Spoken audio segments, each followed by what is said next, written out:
Ya, selamat datang di kelas penelitian kualitatif. Hari ini kita bahas tentang asumsi filosofis dan kerangka penafsiran. Nah, asumsi filosofis ini tuh kayak misalnya gini, kan kalau peneliti, terutama peneliti pemula ya, seperti kalian yang membuat skripsi dan segala macam itu, pasti mengalami kebingungan mau berangkat dari mana, mau apa dulu yang dibahas. Banyak informasi yang tentunya kalian terima mengenai topik penelitian seperti itu. Nah, tapi biasanya kalau mahasiswa tuh terjebak di judul. Nah, kesalahan terbesar dari peneliti pemula selalu berpikiran judul penelitian. Tidak mungkin judul penelitian itu ada kalau tidak ada kesimpulan penelitian. Basically, judul penelitian itu ada setelah kita punya data penelitian dan kesimpulan penelitian, terutama di penelitian kualitatif, judulnya itu bisa berubah. Nah, yang dipertimbangkan kalau peneliti itu adalah kita mau meneliti apa gitu. Nanti dibahas lebih detail di slide-slide berikutnya. Nah, lalu topiknya apa seperti itu. Nah, apa pengetahuan kalian mengenai topik penelitian, lalu apa realita-realita di lapangan yang kalian punya terkait dengan topik yang akan diteliti. Nah, itu kalau kita bicara tentang asumsi filosofis. Nah, oke. Jadi di berbagai keyakinan dan asumsi filosofis dalam riset. Nah, di sini maksudnya adalah, jadi ya tadi banyak permasalahan, jenis-jenis permasalahan yang butuh dipelajari oleh peneliti karena saking banyaknya informasi yang diperoleh atau bingung, malah bingung gitu ya. Apa saja pertanyaan-pertanyaan penelitian yang perlu diajukan oleh peneliti dan bagaimana meneliti mengumpulkan data. Nah, kalau di kualitatif 3 hal ini ya yang menjadi base-nya. Yang pertama ya cari permasalahan apa yang perlu di jenis-jenis permasalahan apa yang perlu dipelajari oleh peneliti ini. Jadi realita di lapangan tuh apa yang kalian perlu pelajari sebagai peneliti pemula yang lalu ya karena seperti video sebelumnya mengenai kualitatif, di kualitatif itu kita bukan berdasarkan hipotesis tapi berdasarkan pertanyaan-pertanyaan penelitian. Nah, nanti dibahas apa bedanya pertanyaan-pertanyaan penelitian dengan wawancara penelitian atau guideline penelitian. Guideline wawancara itu tentunya totally berbeda. Nah, lalu bagaimana mengumpulkan data? Ini kerangka untuk memahami berbagai asumsi. Jadi kalau kalian sebagai peneliti pemula itu menemukan apa namanya bingung mau berangkat dari mana. Nah, kalau yang pertama itu fase 1. Basically fase 1 ini adalah informasi-informasi raw information gitu ya. Raw information itu adalah informasi yang sangat-sangat dasar, yang sangat-sangat sesuatu yang benar-benar kalian capture dari lapangan ataupun hasil penelitian-penelitian sebelumnya. Nah, di situ dikumpulkan gitu, lalu dilihat ini perspektifnya apa, bagaimana nih perspektifnya gitu. Artinya arah dari problem ini atau isu-isu yang ada di lapangan itu apa gitu. Jadi di fase 1 seperti itu. Nah, fase 2 paradigma dan perspektif teoritis. Nah, ini adalah karena di kualitatif itu teori bukan sesuatu rujukan utama, tapi untuk dalam rangka untuk membantu peneliti kualitatif itu memiliki kerangka atau rangkaian dasar rangkaian untuk peneliti itu merasa bahwa di topik penelitian saya ini memang memiliki urgensi untuk diteliti. Nah, fase yang ketiga itu berbicara tentang pendekatan-pendekatan penelitian yang mau pakai yang mana nih gitu. Nah, kalau di bukunya Creswell itu dia tidak menulis bicara tentang kualitatif deskriptif gitu. Nah, tapi yang terjadi di tempat kita, mahasiswa skripsi yang menuliskan melakukan penelitian kualitatif itu hanya baru sampai bisa di penelitian deskriptif gitu ya, belum bisa lagi menyelam lebih dalam di pendekatan-pendekatan lainnya seperti fenomenologi, studi kasus, grounded dan segala macamnya ya. Lalu fase keempat, berbagai metode pengumpulan data dan analisis. Nah, kalau ini yang terakhir adalah sebagai peneliti kualitatif, kalau sudah punya data, dipaparkan datanya, nah saatnya sebagai peneliti itu melakukan interpretasi atau penafsiran dan evaluasi dari hasil penelitiannya. Nah, kenapa sih asumsi filosofis itu penting? Karena peneliti itu, karena asumsi filosofis ini mempengaruhi bagaimana kita merumuskan permasalahan dan pertanyaan riset ya, research questions atau pertanyaan penelitian. Lalu juga bagaimana caranya nanti mencari informasi dan menjawab pertanyaan-pertanyaan tersebut ya, basically bagaimana caranya nanti pengumpulan datanya.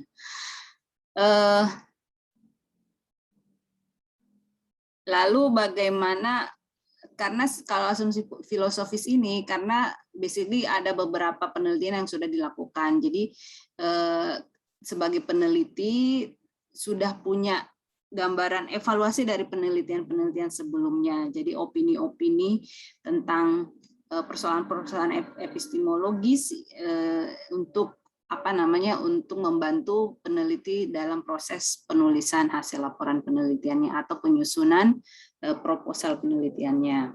Nah, asumsi-asumsi yang menancap kuat selama masa pendidikan. Oh ya, jadi asumsi filosofis itu dipengaruhi juga penting karena ya di mana kita belajar itu kadang-kadang ada perspektif atau tradisi yang berlaku gitu ya di tempat kita. Nanti dilihat aja bagaimana tuh penyusunan skripsi kualitatif di perpustakaan itu. Nah, ini ada 4 asumsi, ada ontologis, epistemologis, dan metodologis. Nah, ontologis ini basically ini tentang apa sih yang mau diteliti gitu, apa studi, kalau bahasa kuantitatifnya apa objek studinya gitu. Jadi apa objek studinya, apa yang mau diteliti. Nah, ini realitas bersifat beragam ketika dilihat melalui banyak sudut pandang. Jadi misalnya satu topik begitu dengan berbagai sudut pandang yang memungkinkan untuk dilihat. Nah, apa implikasi bagi praktik ini? Maksudnya adalah bagaimana si ontologis ini dituangkan dalam penelitian. Nah, jadi nanti melihat apa yang berkembang di dalam proses pengumpulan datanya, lalu temuan-temuan studinya, jadi temuan-temuan penelitian yang khusus itu apa gitu ya, seperti itu. Nah, yang kedua epistemologis. Jadi apa saja yang dianggap sebagai pengetahuan, bagaimana pengetahuan mengklaim pembenaran, apa hubungan antara peneliti dan objek yang diteliti. Nah, di sini sebenarnya sih bagaimana caranya kita mendapatkan proses kita mendapatkan hasil penelitiannya sampai interpretasinya gitu. Jadi ini fakta subjektif dari partisipan, peneliti berusaha mengurangi jarak antara dirinya dengan mereka yang diteliti gitu. Artinya ya tidak mendirect, tidak mengarahkan jawaban-jawaban responden. Lalu peneliti berdasar pada berbagai kutipan sebagai fakta dari partisipan, berkolaborasi. Nah, ini bagaimana nanti di lapangannya. Jadi berbagai kutipan sebagai fakta. Nah, kalau di kuantitatif itu kan ada namanya skor statistiknya, sedangkan di kualitatif ini nanti ada namanya kutipan-kutipan dari jawaban-jawaban dari hasil wawancaranya ya, lalu berkolaborasi. Nah, dalam proses analisis data, peneliti dan responden itu perlu, jadi responden itu terlibat, misalnya kalian sudah melakukan pengkodingan gitu ya, proses analisis data. Nah, harus kembali ke respondennya, benar nggak yang dimaksud ini gitu ya. Nah, ya banyak menghabiskan waktu dengan partisipannya, lalu menjadi insider. Menjadi insider itu adalah menjadi bagian dari responden penelitian. Nah, aksiologisnya adalah nilai apa peran dari nilai-nilai maksudnya di sini yang melekat dengan topik penelitian gitu. Nah, jadi peneliti mengakui bahwa riset itu bermuatan nilai dan terdapat bias gitu ya. Ciri khasnya kualitatif pasti ada biasnya, artinya ya nggak bisa disamakan antara satu orang dengan orang yang lainnya, jadi sangat spesifik dan unik. Nah, aksiologis ini sebenarnya apa sih manfaatnya, apa manfaat penelitiannya gitu, itu mengenai aksiologis. Nah, ini metodologisnya, apa prosesnya seperti apa, lalu bahasa risetnya itu seperti apa. Nah, ini peneliti menggunakan logika induktif ya, karena kualitatif, lalu mempelajari topik dalam konteksnya dan menggunakan desain yang baru. Nah, jadi nanti kalau di lapangan atau saat melakukan penelitian, ya peneliti bekerja dengan hal-hal yang bersifat detail sebelum yang bersifat umum. Jadi ya berangkat dari detail-detail. Jadi benar-benar diketahui seluk-beluknya topik penelitiannya dan si respondennya juga gitu. Jadi detail banget memang kalau kualitatif, dan memang cukup memakan waktu. Nah, ini kerangka penafsiran. Nah, ini ada namanya kerangka penafsiran positivisme. Kalau kita lihat ontologisnya, ada realitas tunggal di luar diri kita, di luar peneliti tidak mampu memahaminya karena sedikitnya hal-hal yang mutlak gitu ya. Lalu epistemologinya hanya dapat diperkirakan, realitas itu dibangun mulai riset dan statistik. Nah, positivisme ini memang miliknya kuantitatif ini di sini. Jadi kan kalau ini kalau angka yang diteliti itu ya pasti berdasarkan angka yang diperoleh dari hasil pengumpulan data gitu ya. Data-datanya apa, angkanya seperti apa, bagaimana prosesnya.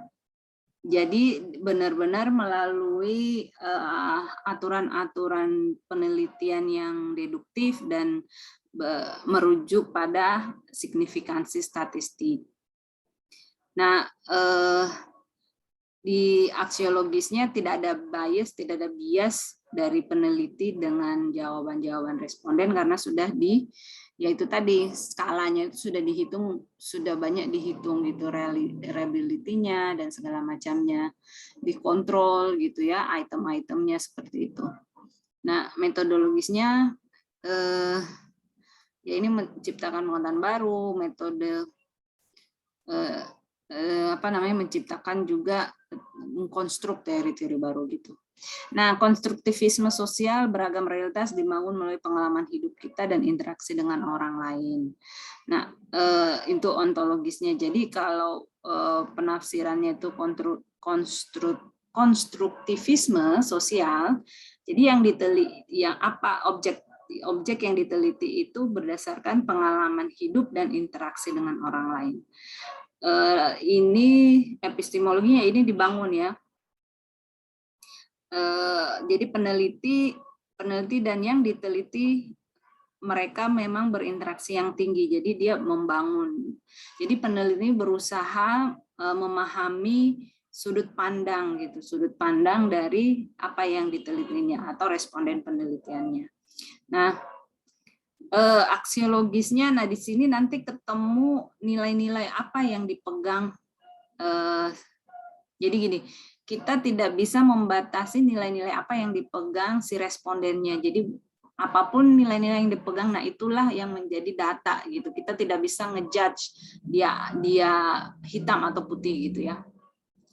Terus penggunaan lebih dari satu gaya penulisan. Nah ini kalau postmodern partisipasi antara peneliti individu. Jadi partisipasi antara peneliti atau komunitas atau individu yang diteliti seringkali sebuah realitas objektif muncul gitu. Nah, iya, jadi di sini nanti kemungkinan dibilang objektif dan tidak objektifnya itu debatable ya. Artinya apa? Data yang diperoleh nanti kan kalau nyusun penelitian juga ada namanya, kita punya data awal yang tadi itu ya, yang kita kumpulkan apa topik penelitiannya, di lapangan itu seperti apa sih sebenarnya, kayak gitu-gitu. Lalu beberapa hasil-hasil yang terdahulu. Nah ini di sini nanti ngelihatnya bagaimana sebenarnya subjektif dan objektifnya si data yang kita miliki. Artinya apa? Berarti memang konteks ya, sesuai dengan konteks dari kondisi responden yang topik dan responden yang dipilih. Nah, lalu bagaimana realitas dikendali? Nah, ini adalah hasil ciptaan bersama dengan cara untuk mengetahuinya. Gitu. Jadi prosesnya itu yang proses penafsiran datanya juga itu melibatkan si respondennya gitu. Nah, aksiologisnya adalah jadi ini penghargaan terhadap nilai-nilai. Jadi nilai asli, values asli yang dipegang si respondennya yaitu ya seperti itu, si peneliti tidak bisa bilang baik atau buruk, salah atau benar. Lalu ya ini metodologisnya kolaboratif, partisipatif, terus menyoroti berbagai isu dan keprihatinannya. Biasanya ini digunakan bagi orang-orang yang bergerak di kegiatan-kegiatan sosial kayak gitu-gitu, aktivis gitu, karena akan menyuarakan kelompok-kelompok yang rentan gitu lah. Terus pragmatisme, realitas adalah apa yang berguna, praktis, dan bekerja. Realitas diketahui melalui banyak alat riset, merefleksikan fakta. Jadi ini pragmatisme adalah kalau memang kebutuhan penelitiannya adalah kualitatif, ya dipakai kualitatif. Kalau kebutuhan penelitiannya kuantitatif, ya dipakai kuantitatif gitu. Nah, tetapi epistemologinya di sini prosesnya bisa merefleksikan deduktifnya dan juga induktifnya. Nah, nilai-nilai didiskusikan karena pengetahuan refleksi pandangan peneliti maupun partisipan, ya. Lalu proses riset melibatkan pendekatan kuantitatif maupun kualitatif. Nah, ini biasanya pragmatisme itu biasanya dipakai di mixed method atau mixed method ya, nanti kalian search sendiri mixed method itu apa. Nah, yang pertama adalah ini juga yang kaitannya dengan kelompok-kelompok rentan ya. Kalau menggunakan kita mengkritisi atau ras tertentu atau gerakan-gerakan feminisme dan sebagainya macamnya. Jadi ini didasarkan atas persaingan kok. Nah, ini biasanya apa yang diteliti kalau kelompok yang ada di sini merasa tidak adil gitu loh. Jadi ada ketidakadilan yang muncul. Seperti misalnya kelompok terorisme ya. Jadi bagaimana yang dilihat adalah bagaimana si kelompok terorisme ini merasa bahwa kekuasaan yang ada itu menindas mereka misalnya kayak gitu ya. Nah, realitas diketahui melalui studi tentang struktur sosial, ya kayak gini-gini ya, bagaimana kontrol kekuasaan dan segala macamnya. Nah, aksiologisnya itu memang nilainya berdasarkan orang-orang yang ada di sini, orang-orang yang ada di kelompok-kelompok tertentu itu. Lalu, nah ini metodologisnya dimulai dengan asumsi-asumsi tentang itu tadi ketidakadilan atau masalah-masalah identitas gitu, identitas sosial. Oke, demikian buat pertemuan kali ini. Sampai ketemu di video berikutnya.